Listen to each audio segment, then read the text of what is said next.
ತಂದೆ ಕೆಸಿಆರ್ಗೆನೆ ಸೆಡ್ಡು ಹೊಡೆದ ಪುತ್ರಿ ಕೆ ಕವಿತಾ. ತಂದೆ ವಿರುದ್ಧವೇ ಹೊಸ ಪಕ್ಷ ಸ್ಥಾಪಿಸಿದ ಮಗಳು. ತಂದೆ ಕೆಸಿಆರ್ಗೆ ಸೆಡ್ಡು ಹೊಡೆದ ಪುತ್ರಿ ಕವಿತಾ. ತಂದೆ ವಿರುದ್ಧವೇ ಹೊಸ ಪಕ್ಷ ಸ್ಥಾಪಿಸಿದ ಮಗಳು. ರಾಜಕೀಯದಲ್ಲಿ ಮೈಲಿಗಲ್ಲು ಸೃಷ್ಟಿಸಲು ಹೊಸ ಪಕ್ಷ. ಹೊಸ ಟಿಆರ್ಎಸ್ ಪಕ್ಷ ಸ್ಥಾಪಿಸಿದ ಕೆಸಿಆರ್ ಪುತ್ರಿ ಕವಿತಾ. ತೆಲಂಗಾಣ ಮಾಜಿ ಸಿಎಂ ಚಂದ್ರಶೇಖರ್ ರಾವ್ ಪುತ್ರಿ, ಕೆಸಿಆರ್ ಅವರ ಪುತ್ರಿ ಮತ್ತು ಮಾಜಿ ಸಂಸದೆ ಕೆ ಕವಿತಾ. ಹೈದರಾಬಾದ್ನಲ್ಲಿ ನೂತನ ಟಿಆರ್ಎಸ್ ರಾಜಕೀಯ ಪಕ್ಷ.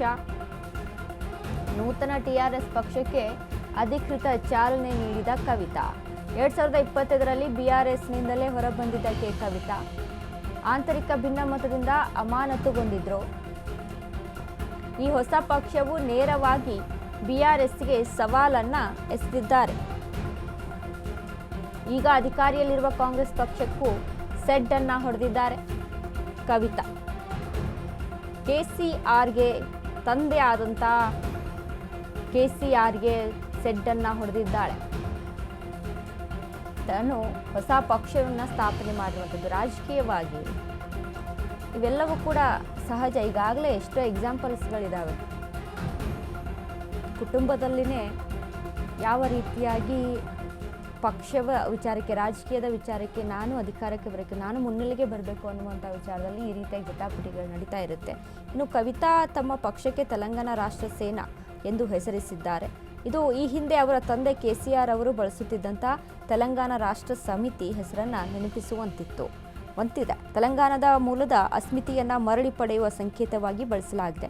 ಕವಿತಾ ಅವರು ಸೆಪ್ಟೆಂಬರ್ 2025ರಲ್ಲಿ ಭಾರತ ರಾಷ್ಟ್ರ ಸಮಿತಿಯಿಂದ ಬಿಆರ್ಎಸ್ ಪಕ್ಷದಿಂದ ಹೊರ ಬಂದಿದ್ರು. ಆಂತರಿಕ ಭಿನ್ನಮತ ಮತ್ತು ಅವರ ಸಹೋದರ ಕೆಟಿ ರಾಮರಾವ್ ಅವರೊಂದಿಗಿನ ವೈಮನಸ್ಸಿನಿಂದಾಗಿ ಅವರನ್ನ ಪಕ್ಷದಿಂದ ಅಮಾನತುಗೊಳಿಸಲಾಗಿತ್ತು.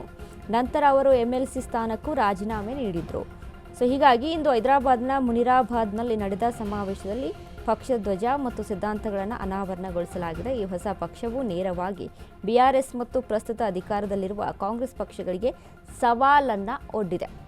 ತೆಲಂಗಾಣದ ಮೂಲ ಆಶಯಗಳನ್ನು ಬಿಆರ್ಎಸ್ ಮರೆತಿದೆ ಎಂದು ಕವಿತಾ ಅವರು ತಮ್ಮ ತಂದೆಯ ಪಕ್ಷ ವಿರುದ್ಧವೇ ವಾಗ್ದಾಳಿಯನ್ನು ನಡೆಸುತ್ತಾರೆ.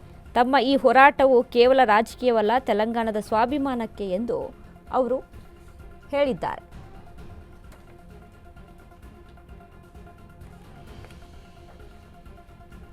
ಹೊಸ ಪಕ್ಷವು ಮುಂಬರುವ 2028-29ರ ವಿಧಾನಸಭಾ ಚುನಾವಣೆಗಳಲ್ಲಿ ಪ್ರಮುಖ ಪಾತ್ರ ವಹಿಸುವ ಸಾಧ್ಯತೆ ಇದೆ ಅಂತ ಕವಿತಾ ಭರವಸೆಯನ್ನ ವ್ಯಕ್ತಪಡಿಸಿದ್ದಾರೆ. ತಮ್ಮ ಪಕ್ಷವು ತೆಲಂಗಾಣ ಧ್ವನಿ ಇಲ್ಲದವರಿಗೆ ಧ್ವನಿ ನೀಡುವಂತ ವೇದಿಕೆ ಆಗುತ್ತೆ ಅಂತ ಹೇಳಿದರು.